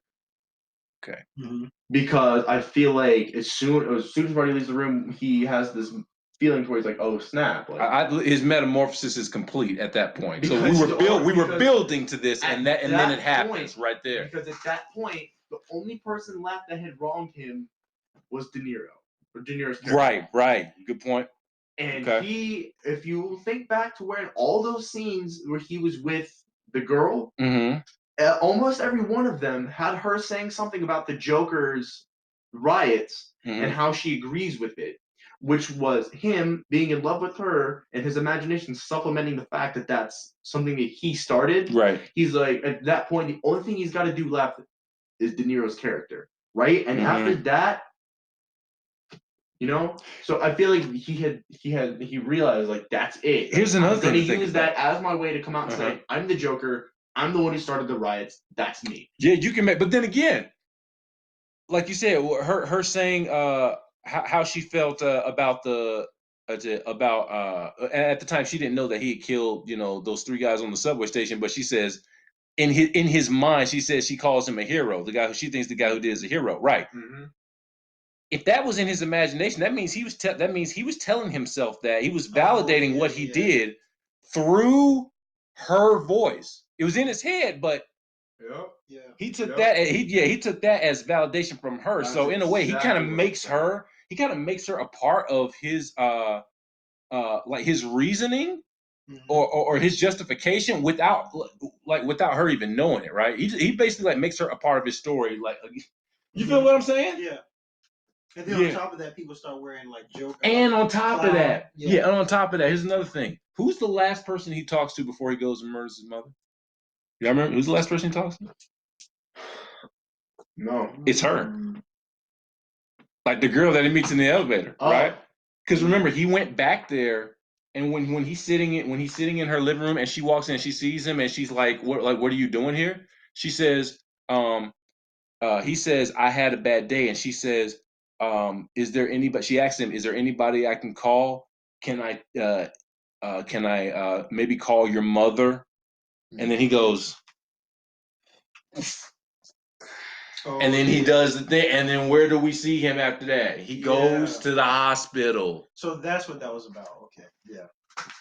I mean, after he looked at her file when he went to, I think it was, I don't know if that was Gotham General or Arkham. He went somewhere to like check her file to find out if she was had been diagnosed as mentally insane or whatever. But yeah, that was also a key moment or something. Yeah. Yeah, right. And then he starts laughing uncontrollably. I don't know how much of that was. That's another question. I don't know how much of that was his condition or if that was just him, again, coping. Yeah. When he's reading like all the things that his mother had written, and again, a lot of people, there was this theory that maybe Thomas Wayne had that written about there, had that, like made that a part of her file to try and deflect from the fact that he was actually her father. So it would discredit anything that she could say about her being his child. I got you. Yeah. I'm on my way. Yeah. Okay. Yeah. I don't know, but okay. Yeah. That is something to think about. So okay, so both of you guys say when he kills. What was your favorite party, man? My favorite part from hearing this, I'm feeling like the stare is probably gonna be like my favorite part right now.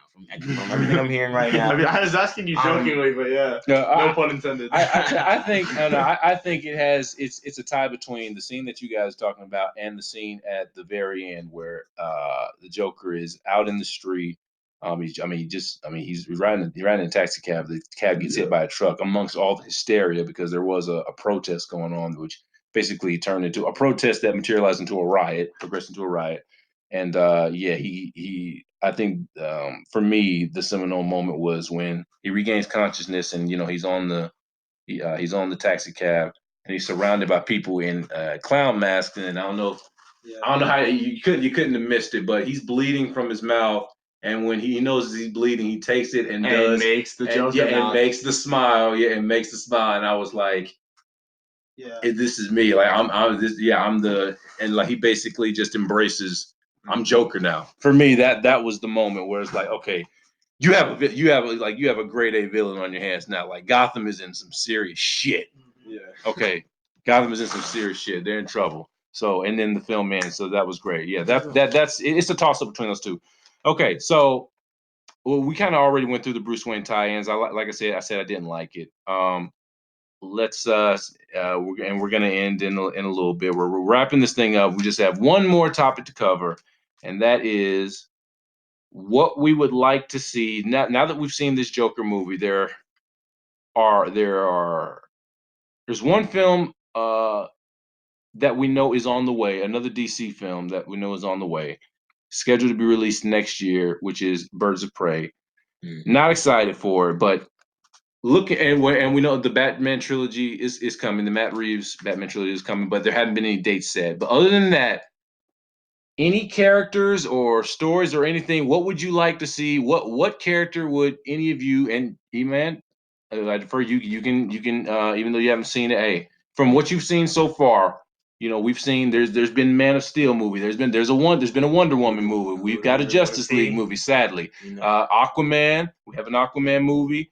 That's have I know. Obviously, It's, Aquaman's my boy. I- I've always been an Aquaman fan my whole life. okay, yeah, me And too. then the Same. fact that Jason Momoa, dude, I love Jason Momoa too. He killed Like, it. Yeah, he did. He did. I still haven't seen it and- though. Damn it, bro! Have you not seen it? Fair Okay, enough, I guess. to be fair, You're I You know don't what? have a lot of extra money to go and watch movies in the theaters, and Oh. by the time they come out to like this and all that stuff, like I just kind of forget, and then I'm busy doing other things. okay.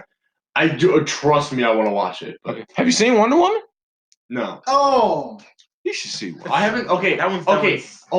It's To overrated. be fair, Overrated. I'm not gonna count Joker as a superhero movie, right? No, I don't call them superhero movies. A We're called DC comic. movie. I call them comic book movies. Yeah, These are comic comic movies, book characters. Okay. They're comic book The characters. only ones I've seen since the original Avengers are the first Spider-Man one with Tom Holland, the everyone's like Spider-Man Homecoming, Homecoming. the Justice League movie, Mhm. and Oh, I was God, and you I picked- was forced to watch Endgame out of sequence. That's it. Okay. I haven't seen anything. I haven't after seen that. Suicide Squad. Well, that was before. Well, yeah. Well, That's part of the DCEU. Okay, yeah. That's- yeah. yeah. Well, but they're remaking it though. But they're No, they're making a sequel. Well, A sequel. no, they're not. No, it's not a sequel. They're completely redoing the movie. No, they're not. It's a sequel. It's Suicide Squad 2. They It's literally there's literally an article or something the guy's talking about. He's not making it a sequel. It's a complete reimagining of the movie and recasting. Why are they doing that again? I don't know. Like so soon too. I don't know. Weird. I mean, I know the movie was shit, but I don't No, need but to be like, remade. I don't need to be No, that's what they're remade. doing. I think they're probably doing doing That's a rebooting of the whole thing. No, No. Why would literally you said, Why would I not want a to sequel. reboot that whole thing? That's like It's like when not X-Men smart. did with the Days of Future Past thing. They had a reboot and then they did it like late in the game. You don't do it right after the first movie. The reboot after you've already rebooted. Yeah, like that's what? I don't want that. No, I hope that's not. All right, I'll do some That digging. would I'll flop. do some digging, but I hope that's not true. I'm Definitely. praying that's who I not do true. want to see again. I want them to reboot. It's Green Lantern. I want them to do. Okay, Green so that Lantern. all right. That's what you like. Well, Yes. we're getting supposedly there. We don't have an official date, but we do have a what would you call it? An expected date. An expected year anyway. Supposedly we're getting a Green Lantern movie in sometime in 2021 or 2022. Okay. It may have been pushed back. I felt like at one point it was slated for 2020, but I think they pushed it back. But sometime in the next 2 years. I guess it is a sequel, but I thought I read I knew it was a sequel. They've been calling it Suicide swore- Squad 2 for the longest. I swore I heard one of the creators saying that it wasn't a sequel and that they were remaking it. Well, James Gunn is directing. I think Gavin O'Connor is writing. I could be wrong. Maybe Gunn's doing the. Maybe he's All right. writer director. But okay, so you say Green Lantern? Sorry, I heard somewhere that it wasn't. I just say Green Lantern because Okay. he needs a better. Yes, he does. He absolutely. Yeah, the Like- Ryan Reynolds one was trash. Yeah, like- we do need a Don't Green they even Lantern. reference to how bad it was in the Deadpool movies? Yes. Yes, they. Yeah. Ryan Movie, I thought Ryan that Reynolds was knows great. what's up, huh? I thought Deadpool was Deadpool great. was great. But we're No, talking we're about- talking about. say it was We didn't bad. say no. We didn't say it was. No, we're talking about no, Brand. Ryan before Ryan Reynolds played Deadpool, he was a Green Lantern. He did a movie with DC. He was Hal Jordan. He wasn't Hal Jordan, but he was playing Hal Jordan. But it was terrible. Like it's not. It Yeah, was like we bury. Catwoman. Right. Yeah. As DC fans, we bury that movie. We don't acknowledge that. We try to forget that. What's the Martian's name? Martian Manhunter. Martian Oh Manhunter. my god. I Yep. want a movie. Okay. Well, Some he should have been in Supergirl Justice. for that. Yeah, he should have been in Justice League. He should have been in Supergirl Justice made him League. so Not happy. Cyborg. Not fucking Cyborg. Cyborg needs his own I was movie. about to No, say Cyborg needs to be Cyborg. with the Teen Titans. No, I think he should He have need- his own movie. No, But Teen I Titans. was about to No, say- they gave I it. was He about needs to live say action Teen Teen Titans. Titans. Yeah, exactly. Yeah, no, that's Hear his me out. squad. Hear That's me the out. squad. Hear me out. Though Doom Patrol's good though. Yeah. Mini DCEU. Each of the Teen Titans have their own origin movie to come together and make one big Teen Titans movie. Yes, That'd be I dope. would But say. don't put it. Don't put it in the DCEU. Actually. No. No, It would no, have to be. I'm That saying- have to I'm be. saying No, maybe you'd have to one. cancel the DCU and just make it a Teen Teen Teen Titans Titans, yeah. universe. That's what I'm That'd be saying. have to be their It's own a universe. mini universe. Like it's completely aside Like from it, but Ravens it's like also another. movie. I would- Right, yeah, right. I would No, say- you can just call it the Teen Titans universe. But go ahead. I would say Cyborg should be played by Michael B. Jordan, but he's already No. Killmonger. He's too short. He's too short. You guys, Cyborg is supposed to be. Cyborg is a. Do you know who Cyborg is? All right. Do you know who Cyborg was inspired by, or who he's loosely based off of? Who? Jim Brown. Mm. Okay. Because Victor Stone, I don't know if you know this about in Cyborg's backstory. Victor Stone is a college football star. He's a college football star who Yeah. doesn't he end up going pro? Does he end up going pro in football? He doesn't. No. Okay, but all right, but he's most iterations he's only a teenager, like right. But he was but he's like college football star. like, He's supposed to be senior like year, like he was banking to go to like pro. Yeah, And right, then right. basically he gets like on a car crash or something. Yeah. Just somebody just needs to be. I can't deal with a short. He's supposed to be 6. He's supposed to be like 7 feet in the comics. He's like 7 feet tall. He's a robot. I can't deal with the guy. I can't deal with an actor being Cyborg who's 5'8". I'm sorry, I can't. How about you be Cyborg, bro? Oh, that's cool. Just beef me up. Hey, just CGI the shit out of me, right? Yeah, I know. Cyborg should be my height at the very least. No, don't ever. No.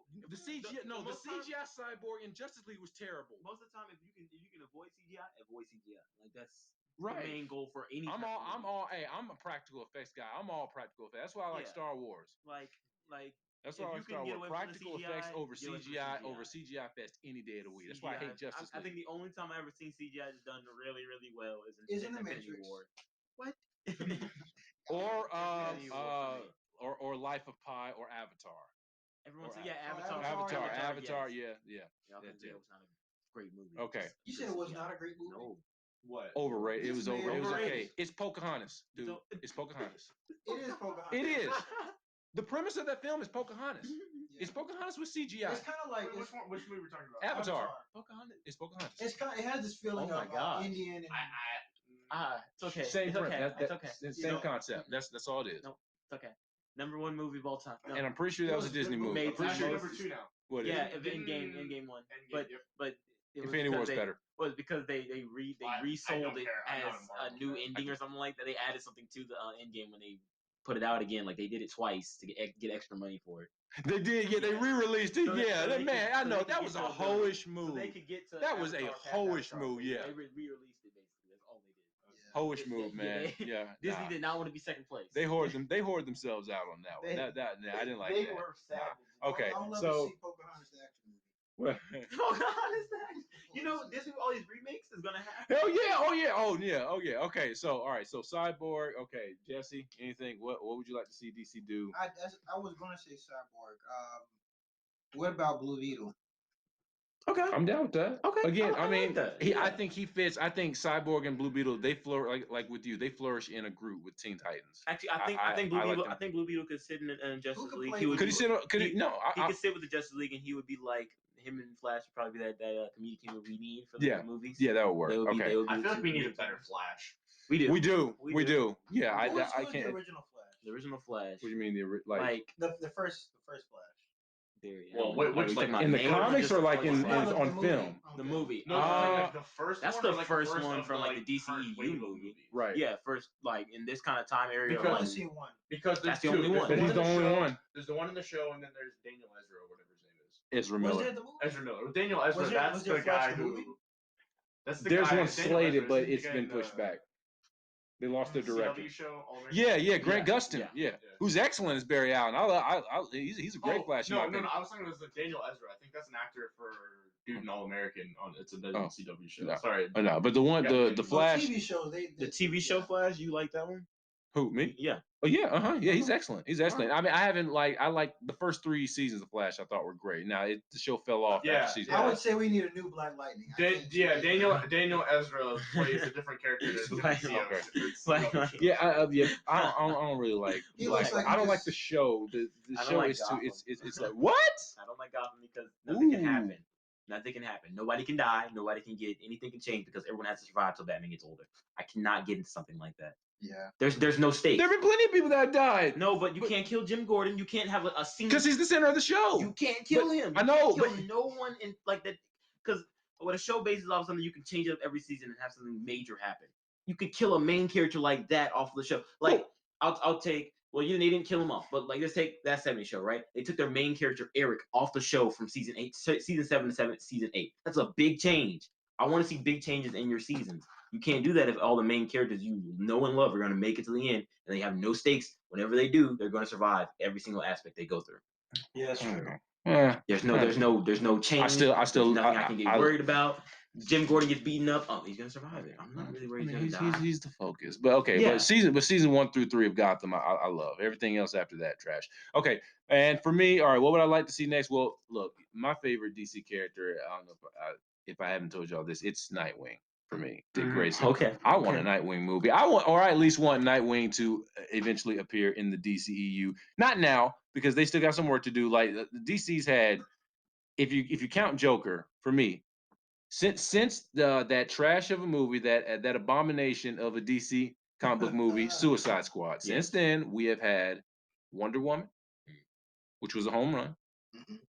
We've had Shazam, home run. I did like Shazam. But I didn't like it. I did like It's Shazam. okay. I All right. haven't seen it. Okay, Shazam, but home run for me. Watch it. It's a great movie. It's like really like do a little research on really Shazam good. before you see it, though. It'll help. Do a little research on Shazam, Shazam before you see it. damn. Yeah, and the guy from Big Bang Theory who plays him, what's his name? No. Have you seen the show? I've seen the show. I know like Bang Theory- Zachary. I honestly think Big Bang Theory is Levi. one of the worst things to ever grace the media, but that's just my personal. Okay, all right. I'm But- sorry. It's Why? Because God created the heavens and the earth. All right, do you know? true, but Aiden's a no, Christian. I don't know what no. that means. It's literally the Cardi B equivalent of TV shows. Oh my goodness. I'm sorry. I don't watch it. I just know. Every the time guy I hear who stars anything, as that's Shazam. trying to go discover Yeah, people. him. Yeah. Who? Yeah. It's What? terrible. So what now? What'd you say? From Shazam. You talking about the main character? Zachary Levi. He was in Big Yeah. Bang Theory. He's Shazam. He's Shazam. I'm saying he's in Big Bang Theory though. Oh, is he? Is he? I don't know if he I don't is. know. I've never Like the I guy didn't who plays watch that Shazam. show. No, I It's don't never terrible. remember. him Oh, from maybe. Big Bang Okay. Theory. All right. Maybe I'm wrong. Okay. So he's not. He No. played in, Okay. So he's not. Take that back. My yeah. fault. All right. Yeah, I he must have played been in- another there. Played Okay. Tangled. All right. But okay. All right. But going back. Oh, he was in Thor Ragnarok too. I don't know who he played, but he was. Okay. So all right. Like I said, Wonder Woman home run, Shazam home run, Aquaman home run, Home run. grand slam. Yeah. That's my favorite DCU movie. Okay. And now Joker. That's 4. That's Mhm. 4 in a row. That's 4 in a Yeah. row. DCU is hot right now. I mean, DC's hot right now. Now they're gonna fuck up with Birds of Prey, obviously. Yeah. Yeah, Obviously. they're going to. Sorry. So for those of you who end up listening to this that are excited for Birds of Prey, I'm sorry. I'm just not. You don't have to agree. Hey, it's my opinion. Why All did right. you I'm choose not Rosie hyped for it. Perez for that?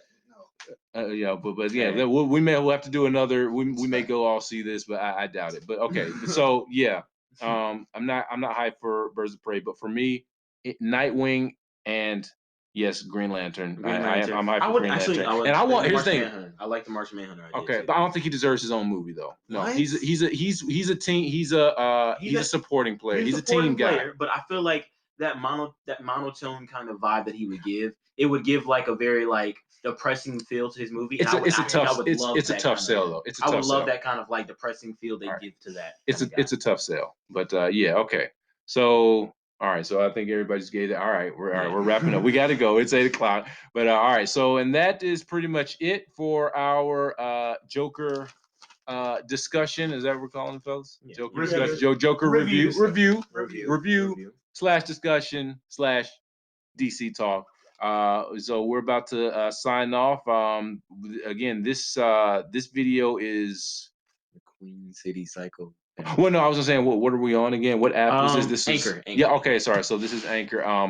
We actually came to an agreement before we went live, before we were hot, to have this video posted on some platform. We might whether it's YouTube or Anchor or both. We might end up posting it on both. Still, Possibly under the Spotify as well. yeah, Yeah. still hashing that out. Yeah, but ultimately, the goal is to make more videos like this in the future and to have an actual channel with an actual brand name. Again, all those things are a work in progress.